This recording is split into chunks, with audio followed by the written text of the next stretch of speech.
to the republic for which it stands, one nation, under God, indivisible, with liberty and justice for all. Guns, self-defense, concealed carry. This is the Patriot Defense Podcast. From the war room in Idaho's high desert, here's your host, Todd Echols. And I am back once again. It is Sunday afternoon, and I am tucked away in the war room somewhere in the high desert of southern Idaho. And I'm just over here waiting for the weather to break. We've had first spring, second winter. I think we're on third winter, and then I think next week or the week after we're going to hit like third spring, second spring. This is Idaho, man. It's all up in the air. The weather is all over the board. And this has got to be the time of year that I dislike most as a firearms instructor. I've been taking tons of phone calls, but I've got to get people to get signed up for classes. I get a lot of people getting information, a lot of people I think that want to get signed up for classes, but they're all just kind of a little wary about scheduling said classes because of the weather. Everyone's just kind of like waiting for the weather to break. So this happens every year, and so I just gotta bide my time till winter decides that it's over and spring is here. There we go. Adjust my headphones just a little bit, guys. So that's what I'm doing right now. I'm just kind of waiting. I've got a permit class coming up in a couple weeks. I do have a couple private classes coming up this next week, so hopefully the weather works out well for them. I had to reschedule them this week because we actually got snow again. So not much, a little bit, but it snowed, so the student decided they wanted to reschedule, which is fine. I'd rather have a new student learn, have a great learning atmosphere, and if they're outside and they're cold and they're brand new to this, they're not going to be paying attention to anything except for them being cold. So I was able to have a buddy of mine stop by this week. Occasionally I'll get a nice day or something, I'll invite some people over to shoot, and we're kind of working out a little deal. We kind of working on a little trade going on here, but he came by and he had some guns that he was shooting, and so I've kind of been working with him on his, just some different shooting techniques and whatnot, not trying to get him dialed in. So that was kind of fun. And he brought a couple guns. He brought a 1911, right? 1911s. Everyone knows how I feel about 1911s. Just whatever. They shoot them. I don't care. They're not my thing, but it is what it is. And he also had a Glock. It was once a Glock. It was based off of a G9. It started out life as a G19.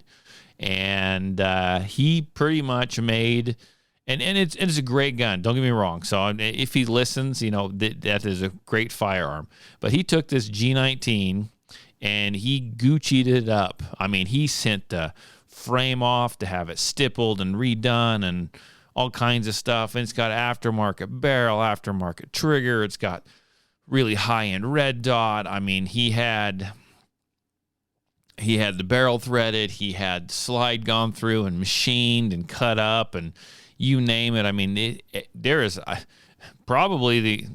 original Glock part on there except for maybe the actual frame, and that's probably the only original Glock part on this gun. So I don't know if you could call it I call it a Gucci Glock. I don't know if you could actually call it a straight up G19, because actually as you hold the thing and you look at it, I don't think, besides the serial number, I don't think that there's anything on there designating this thing as a Glock at all.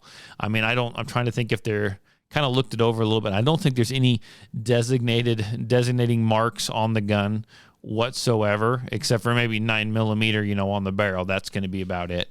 But I tell you what, that thing is a tack driver. And people are going to go, "Wow, you're," and I already had someone who listens to the podcast hear me talk about this, and on my radio show, and they're like, "Oh, you're saying something nice about a Glock." No, I'm saying something nice about this gun. I'm not going to say that that's even a Glock anymore. I mean, he gave me a final number, but the amount of money that was put into this gun. Once he purchased the gun, the amount of money that he put into the, I mean, he could have bought probably 6 guns with the amount of money that was put into this firearm, this G19, and that's fine. I mean, it is what it is. It's a nice gun, and it is a tack driver. It is a shooter, absolutely a shooter. Phenomenal gun. And I just think it's interesting because you buy a Glock and then you got to change everything on it, and it's not really a Glock anymore. But yet the Glock fanboys will say that it is, because I guess it's Glock in spirit. I don't even know if it's Glock in spirit, because this one actually has a good trigger on it. So I'm not certain you could say that was actually Glock in the spirit of Glock. They should have like a 48-pound trigger, really not ergonomically friendly. This gun is beautiful. So that's my praises. I'm going to sing praises on this gun that some may call a Glock. I'm saying it's not a Glock anymore. Oh, and the magazine, I think the magazine was like original Glock. So there you go. That's the original. It's the original Glock piece right there. Is the mag. But other than that, the gun is absolutely fantastic. I was super impressed with it. Also, while I was out there, if you guys have been following me on any of the social medias, you'll see that I've been carrying around the Sugar LCR, and not every day. Well, actually, probably every day. But I've been carrying it around quite a bit, and I don't know why. It's just feeling real comfortable to me right now. And so I was out on the range. It's like it'd been a while since I shot this thing, and I encourage everyone to always go out and shoot their carry guns.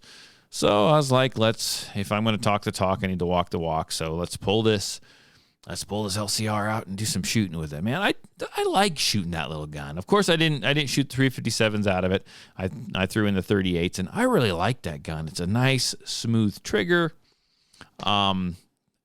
Nothing bad I can say about it, besides it is a revolver. Really, there's nothing bad to say about that little gun. I think if someone wants to carry a revolver, I think that's one of the most perfect revolvers that you could probably carry. It's not, I mean, you put 357 rounds in it, the thing is kind of heavy, right? But I mean, it's a pretty light, it's a pretty durable little gun. It's got a decent trigger. I'm super impressed. Honestly, I'm super impressed. That gun is that's a good gun. So it's I never talked about. Well, I've talked about in the past about people who trade out their carry guns all the time. I kind of trade. Normally I haven't done that, but now I'm kind of trading out for this one. So I don't know. Maybe I've been hanging around people and that are bad examples for me or something. I don't know. This one's just really easy. I throw it. But the one thing I do have to do is I need to upgrade my holster for it.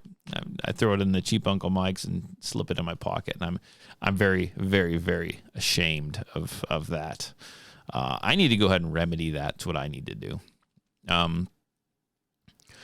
So, I'm always talking about wanting to get a new gun, Nothing that just calls out to me yet, right? I get a little excited and then I back off. And the other day I was thinking, a couple days ago, I was like, maybe I'll just go buy a bunch more ammo. You can't go wrong with ammo. Just go buy a bunch more ammo. It's not as cheap as it used to be, but it's pretty inexpensive compared to what it was. So maybe I'll just go buy a bunch of ammo.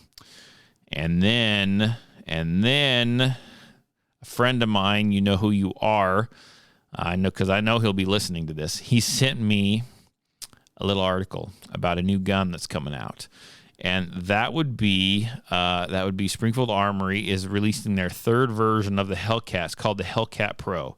Now I went ahead and I have got some audio of the Springfield Armory advertisement, the official release, like advertisement for it. Now, granted, this is just audio, so you don't get to see everything, but I want to go ahead and play it for you. And I will say, and the multi-millions of dollars on these marketing teams for these firearms, but I really like gun ads. I really do. I really like the videos they put out because, I mean, they make you want to run buy this gun. They really do. They make you see those guys, these professional shooters out there shooting this gun, and you're like, oh, if I get this gun, I can shoot just like them.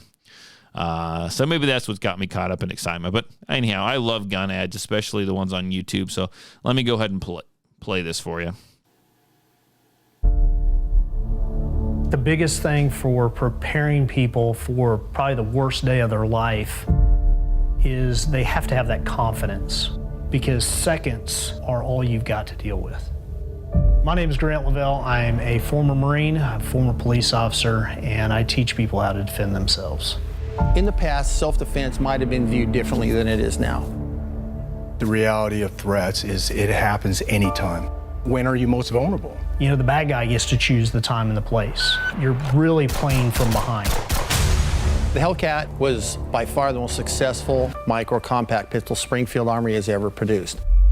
The version that I am most excited about is our new Hellcat Pro. We lengthened the frame of the Hellcat just enough. Now you get your whole hand on the gun. It feels like I'm holding a tactical pistol, but this is still a compact pistol. Having that full-size grip on the Hellcat Pro helps you control that recoil. So now we've made the grip just long enough to take our 15-round magazine. One thing that wins a gunfight is round capacity. Nobody will ever tell you that I wish I'd had less rounds in the gun. Having a 15-round plus one capacity gets you through your average fight plus something. We took the 3-inch barrel of the original Hellcat, moved it out to 3.7. You get less recoil, you get less muzzle flip, because there's a little bit more slide sticking out in the front. I have to be able to put different instruments on this tool, as in a tack light, if it's a low light condition. With that extra real estate, now it's long enough to be much more compatible with flashlights and lasers. Now there isn't a trade-off. I'm not sacrificing concealability to have those performance items. Concealment is definitely, the name of the game. It gives us the tactical advantage. The Hellcat Pro is 6.6 inches long. It's 4.8 inches tall. It has a 15-round magazine with a 3.7-inch barrel. And just like the original Hellcat, it's 1 inch wide. That matters because when I carry appendix carry, it's flushed against my body. It's not bulking around. So everything that you loved on the Hellcat is present in the Hellcat Pro. They both have our adaptive grip texturing. You have slide serrations both front and rear that you can grip onto. They have the same sights. And of course, the Hellcat Pro will come optics ready. I've never met anybody that didn't shoot better with a red dot. That red dot allows me to become faster, it allows situational awareness, and it opens up my field of vision to threat. The Hellcat Pro is really going to help shooters reach another level of performance. I could plus this thing up and use it as a tack gun. So now we can create a package with a 3.7-inch barrel with a 15-round magazine that's as thin as a single-stack 1911. It's easy to shoot, accurate to shoot, and the reliability is unquestioned. The Hellcat Pro helps me take another leap in my performance. It gives me that tactical platform in concealed format. If you want to get your whole hand on the gun and you want a 15-round capacity, you want it to be as thin as possible, the Hellcat Pro is your gun.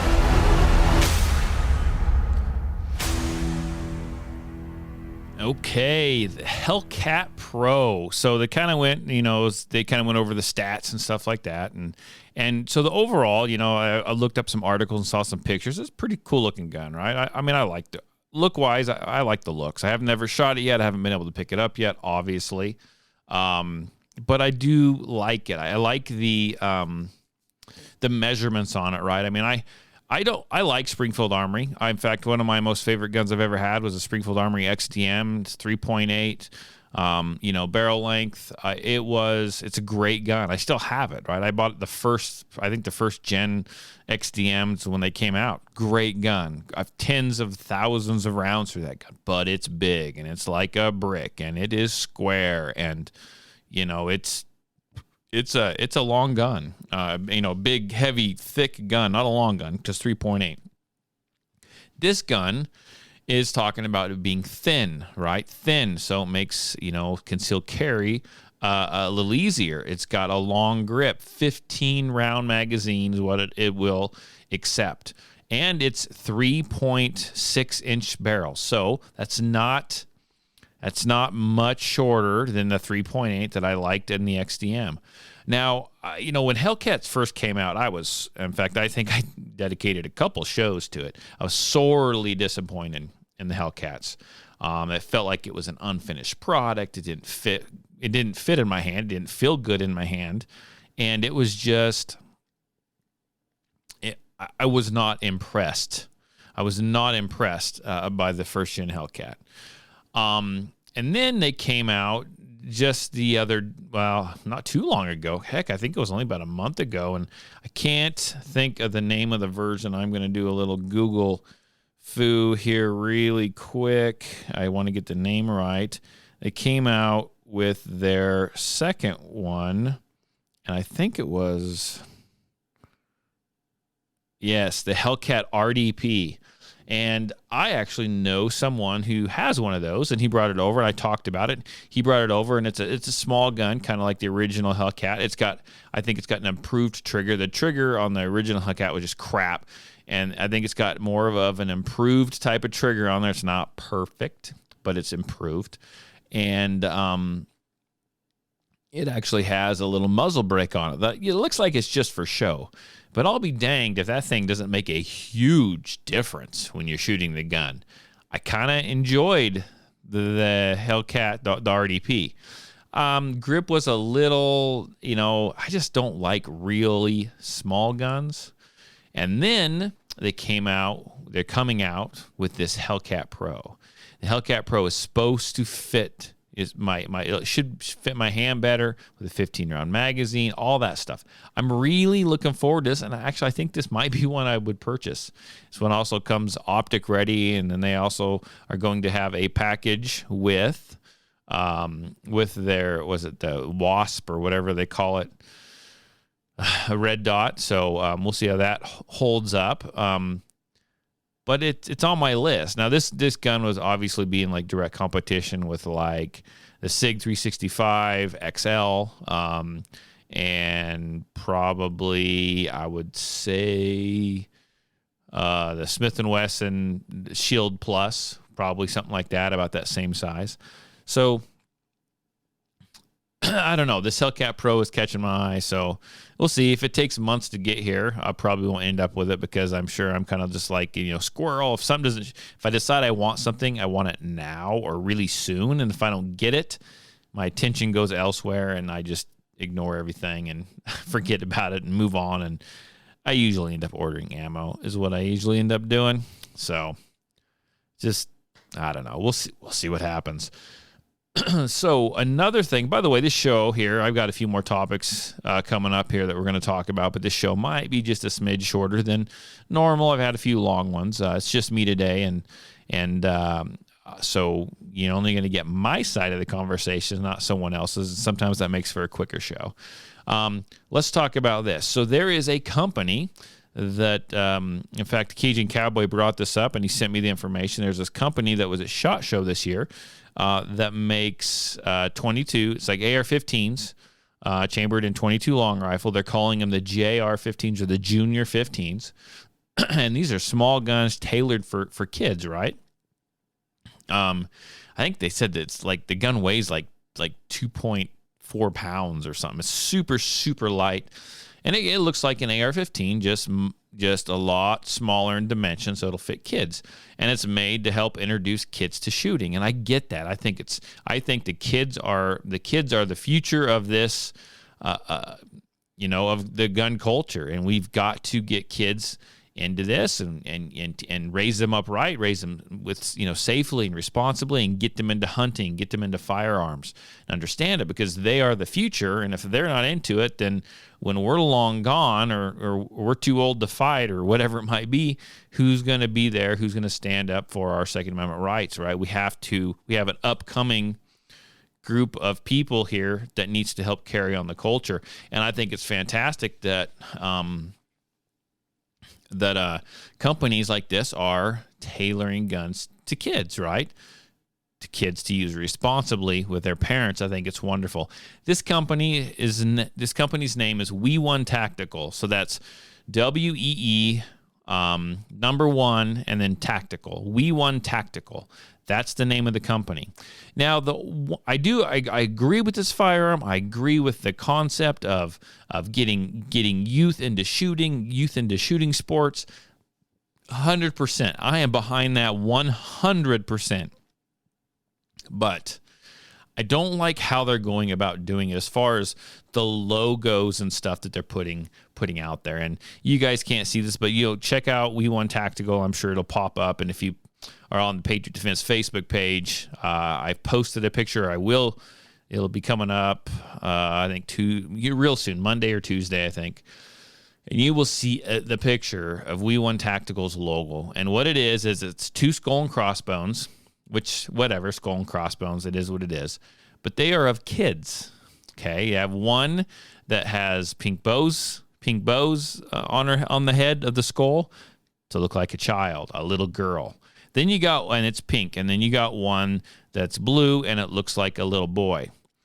And then they have, they each have a pacifier in their mouth. So binky, right? One is pink, one is blue, so boy, girl, or girl, boy. And then for their eye, where the eye socket would be on the skull, you have like a gun sight, like a crosshairs. I think that logo is super tacky, and I think that they missed it by a mile on that. I just, honestly, here you go. We're always fighting for our rights. People, the left and whoever, the gun grabbers are always, talking about kids getting their hands on guns and this and that. And we just dealt with a suit with Remington and the Sandy Hook school shooting, where Remington has to pay out millions and millions of dollars, right?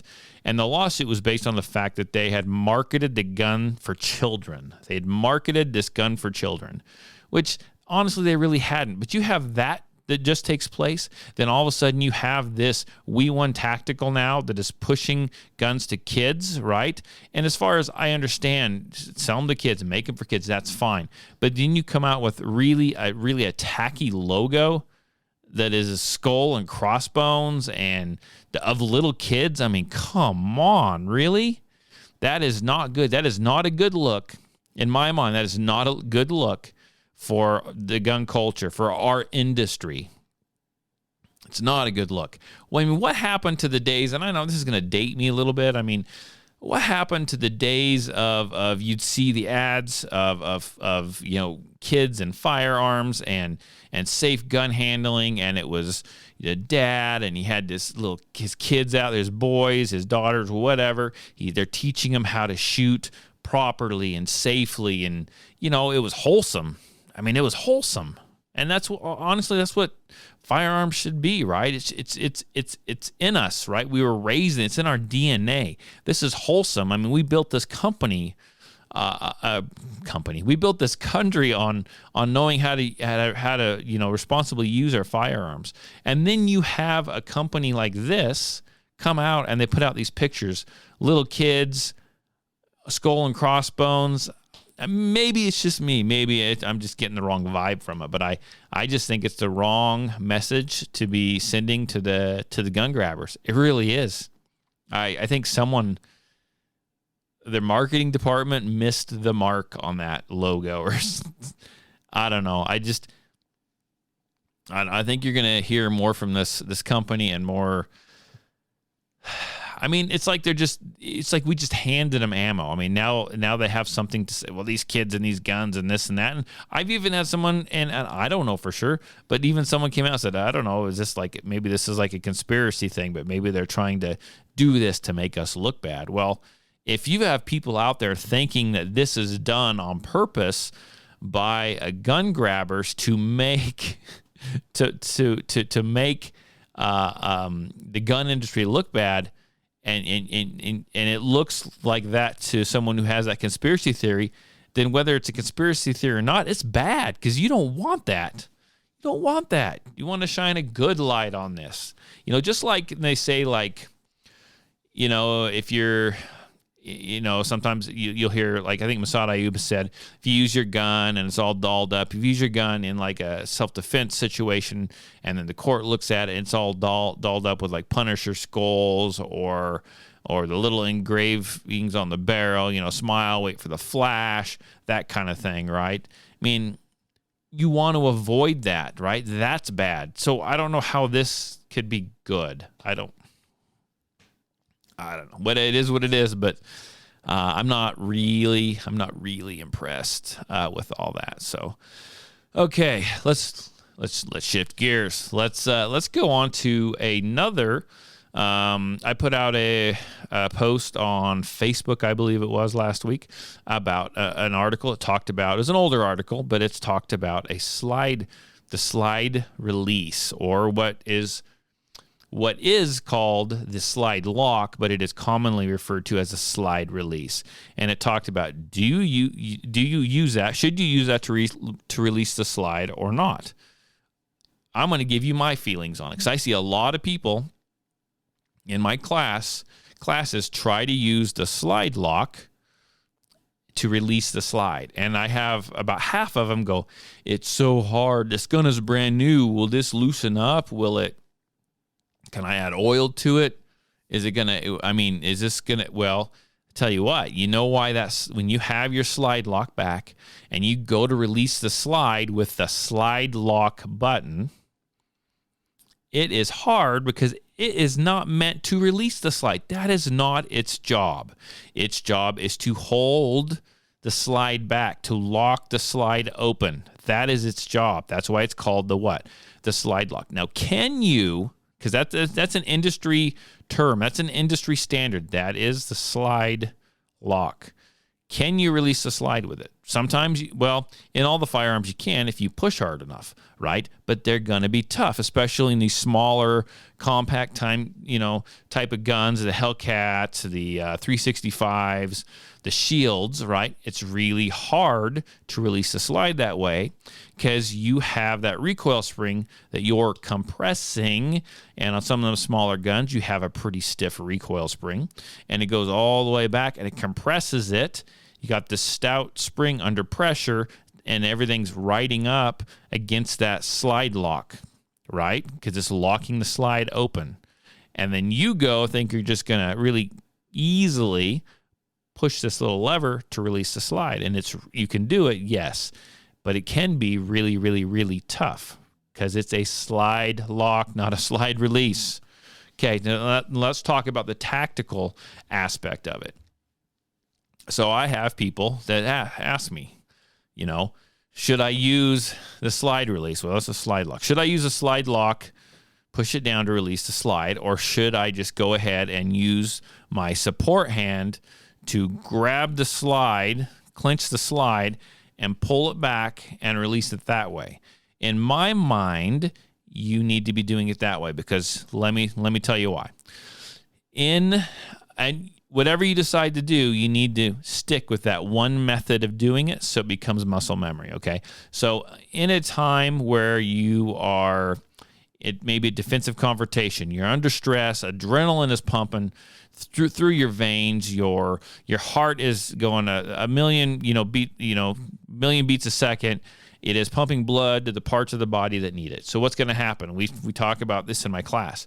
You are going to revert to gross muscle movements, right?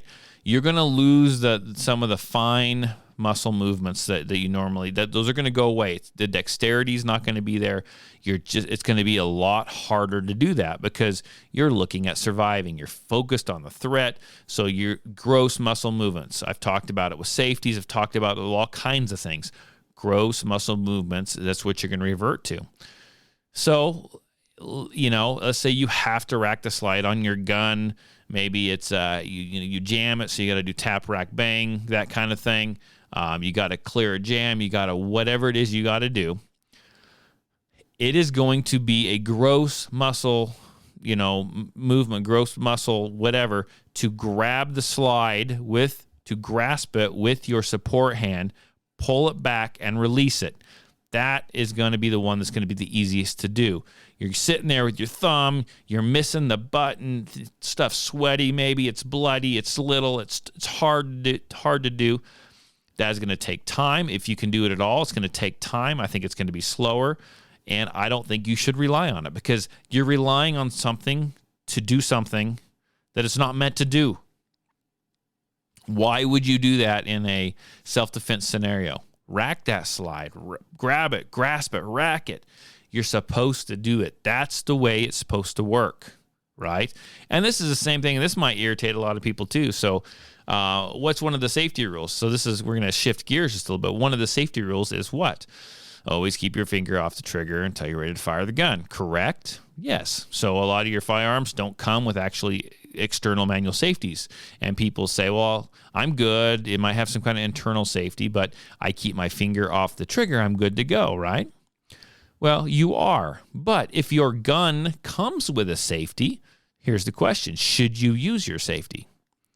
Or should you just rely on not having the safety on, just leaving the safety off, and you're just relying on your finger? My mind is that if the gun comes with a safety, you need to use the safety. If you don't want a gun with an external manual safety, don't buy a gun with an external manual safety. And this might hit home for, I know I can pick a couple people out right now in my brain, and I'm just saying, just think about it, right? If your gun comes with an external manual safety, it is meant to be used with that external manual safety.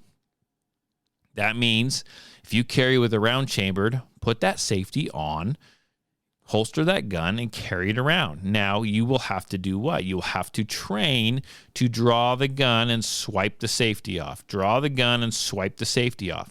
But if that gun has come from the factory with a safety, you need to use the safety.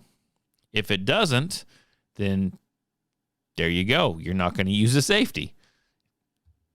So I think we need to use the guns properly. We need to use each button, each lever, each whatever like it was meant to be used from the factory. That's the way to go. You would never take you shouldn't anyway. I'm sure there's someone that has, right? I mean, you'd never take like a 1911, and I've heard of people doing this, and that just irritates me.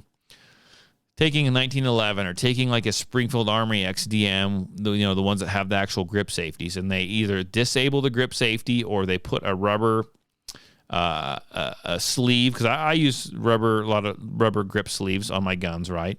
But they will put that on there to hold the grip safety down so they don't have to worry about it. Absolutely ridiculous. You would never, or you shouldn't anyway, carry your 1911, locked and cocked with the safety off. That should not be something that you do. You use a safety because that 1911 was meant to be carried cocked, locked, so the hammer back and the safety on. That's the way a 1911 was made to be carried. If your gun comes with a grip safety, don't disable it. Don't use a rubber grip sleeve to disable it that way and just keep that gun hot and ready to go. That's not the way it was meant to be carried. People, you're going to get yourselves into trouble. That's not the way we do things. So I'll step down off that, I don't know, milk crates, whatever. My box that I was preaching from there, I'm going to step down off of it. Just pay attention to what you're doing, and let's do things properly, okay? Just because it's something that you've been doing for years and years and years doesn't mean it's the correct way of doing it. And I always tell everyone when they come take a class, be open-minded. Be open-minded. Just because it's the way that you've been doing it doesn't mean it's the right way. And there's a reason that maybe it's the wrong way. And you've just been lucky enough or fortunate enough that it hasn't bothered you yet. Hasn't caused you any problems yet. But let's learn how to do things the right way. So, okay, one more thing I want to talk about, and I find this very, very interesting. So, and I've talked about it a few times now, but I decided this year to go out on a bunch of the social medias, right? I'm on the Instagram, have been for a while. I'm trying to be more active on there. I'm trying to be way more active on Facebook now. And I started a TikTok. Now let's get this out of the way real quick. Not everyone does TikTok. I get it. I understand it, right? Not everyone does Facebook either. This is what I get when people start talking about TikTok, though. It's a Chinese company. They're going to see your face. They're going to do facial recognition on you. They've got all your information. I don't give a shit about that, to be honest with you. I'm going to tell you right now, and it's the same way people say they don't want to get their concealed carry permit because they're on a list. You've bought a gun, you're on a list. You have Google email, you're on a freaking list. They have all your emails. If you have ever, and we'll say this since we're going to speak directly to China. So if you've ever taken one of those like DNA tests, you like spit in the cup or whatever, nasty. You spit in the cup and you like send it off. So what you don't realize is one or a couple of those companies anyhow, Ancestry.com or whatever it is, they actually take those and they send that stuff off to China, right? And they have labs over there that look at that stuff and then will send you your results. So your DNA is all getting shipped off and they're getting the results in China, that place that you're afraid of, which we all should be, right? That place that you're afraid of, right? And then they have all your DNA. So it doesn't really freaking matter in my mind. So don't you climb all over me for being on TikTok. Yes, I am, 45, 40, I don't freaking know. I'm in my mid 40s and I'm on TikTok, but there's a lot more to TikTok than just dancing around, jumping around, singing and looking like an idiot. And don't knock it until you've been on there and actually look. That is the new platform. So I've been on there trying to do some stuff, and I know that they've got strict guidelines when it comes to firearms. And I just got banned, a video pulled down again the other day, and I'm off of TikTok till like Tuesday, which I'm not. I guess I'm not complaining. I'm just gonna point something out here. And I've been kicked off of TikTok. I've been kicked off of Facebook too. I've had my live podcast live streams on Facebook taken down as well, and YouTube does crap too. So you aren't safe with any of it. And then if I go over to those other, I don't even know. I think it's like Getter. There's what's that other one? I don't know. Where all the Republicans went, right? If I go over to all those, the people that take classes for me aren't on there. I'm not really out there to I guess I want to be a little bit politically active and I want to fight for the Second Amendment, but people that are going to take my classes aren't on those other social medias. That's why I'm not over there. I've got places saved, but that's why I'm not there. But let's get back to TikTok. So I threw up a video the other day, and I've read their guidelines. I've read the guidelines because I've been kicked off a few times. And I mean, I've got videos that on TikTok terms, it's not huge, but I have a big reach on TikTok. I'm reaching people all over the world. I'm reaching people on the other side of the country, right? People that I would never ever reach before. It's good for me. It's good for my business. It's good for my podcast. All kinds of stuff. And I want to send a message, and I don't want to just do fun. I mean, there's some funny videos I put up. I think they are, and that's fine. They're entertaining, but I try to put out some educational type videos. And I was reading, because they've sent me the community guidelines more than once to look through. And on the community guidelines, it says no firearm. Well, gosh, do I have that? I'll read it to you if I have it. I don't know that I can find it right off, but let me look here. I just think TikTok is very interesting, and I'm trying to, gosh dang it, where's it at? Would have had these pulled up ahead of time right here.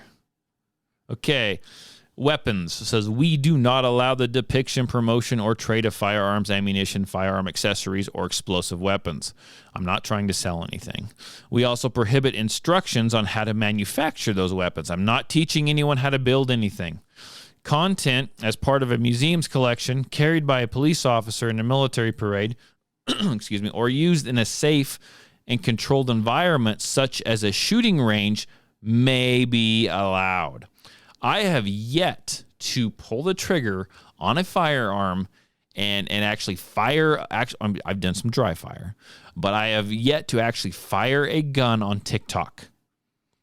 Never have I done that yet. We'll say yet, right? But I was looking at this and I was like, oh, okay. So I did a video of me showing how to dry fire the gun. They didn't like that. They took it down. I was sitting in what I call my war room. I was sitting in my classroom, let's say.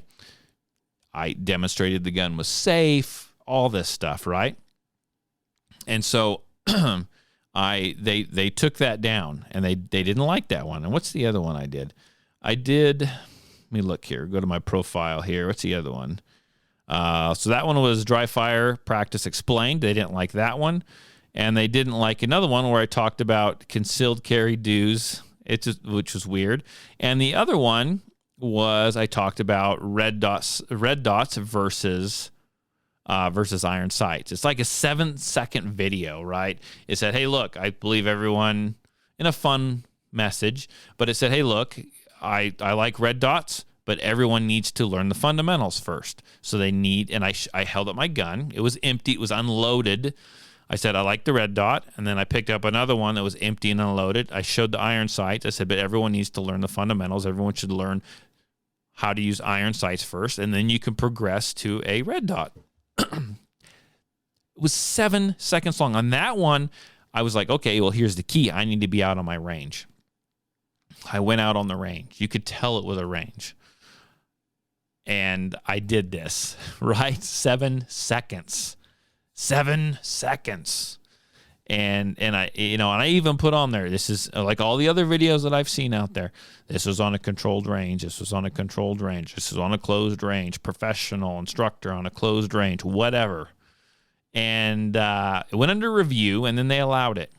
And in like 5 or 6 hours, I had like 160,000 views in like probably 4 or 5 hours. I was getting up there. Then I went to bed. And I woke up the next morning, and I think sometime at about 3 or 4 o'clock in the morning, they pulled it down, said I violated community standards, and they kicked me off for like 3 days. All I can do is view stuff. And I kind of just laughed, and I went ahead and I appealed it, just like I appealed the other ones. And, I haven't heard back. Obviously, that was Saturday morning, so I'll probably hear back on Monday, and they're probably are going to their ruling's probably going to stand, I would imagine. And then what's just funny is I couldn't actually find a spot to like explain my situation on there. And I was looking, and I found a spot where I could do that. So I sent them an email as well. What I find really interesting is I can look up videos of people on a controlled range, according to them, like literally like wearing a leg holster, running, jumping, like flipping through the air, and then drawing their gun and shooting I saw a guy shooting a shotgun that had no idea what he was doing, right? And he was actually live firing a gun, just like the other guy was. But they pull mine down, but they leave those up. And I got to looking through all my videos. And you know what? The 3 that they pulled down was actually ones where I was actually trying to educate. It wasn't just something stupid, okay? It wasn't or something silly, right, to be funny, ha, ha, ha, making fun of 1911s or whatever. This was actually, there were 3 of them. They were actually educational. Let me show you how to dry fire practice. Let's talk about your sights. When you're concealed carrying, let me show you what to do and what not to do, that kind of thing. Those are the ones they pulled down. So I don't think it's firearms that they're against. I think it's me. So if they are left, if they are a left-leaning company, which I'm sure they are,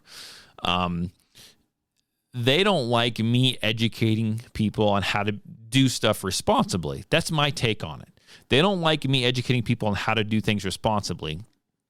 But then you got Joe Schmo over here, Mr. Tactical Mall Ninja, running and jumping through the air, excuse me, spinning around and drawing his gun and like shooting at a holster, right? Why do they allow that but not me? Because that's more entertaining probably, but that's dumb. Someone's going to get injured. Someone's going to get hurt. I mean, is that worth more views, or they just want to frame firearm ownership as a bunch of dummies, a bunch of idiots, and they want someone to get hurt? It's like they're pushing a certain agenda, right? They want people to go out and do stupid stuff to make us look bad and I'm trying to educate people on responsibility and safety and that kind of stuff. And as soon as I get out a firearm to do it, just to demonstrate with, they do not like that. They pull it down like pretty darn quick, and it's always those ones that are getting just tons and tons and tons of views according to my standards, right?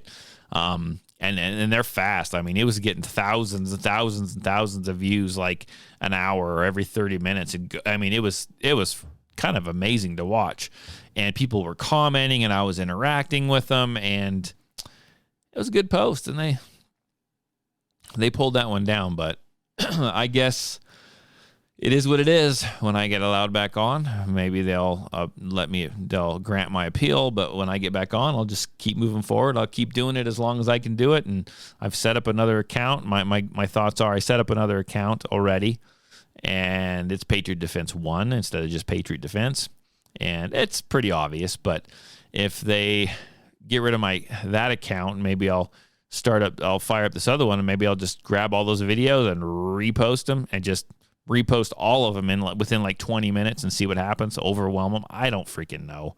And I know it just seems like a losing game, because it probably is, but it's just an interesting take on my part that it's the ones that are actually promoting safety, promoting responsibility, that they do not like. It's showing people how to become better and more proficient, and those are the ones that get yanked down. So it's either that's one line of thinking, is it's just TikTok, or I have someone on there that's turning me in.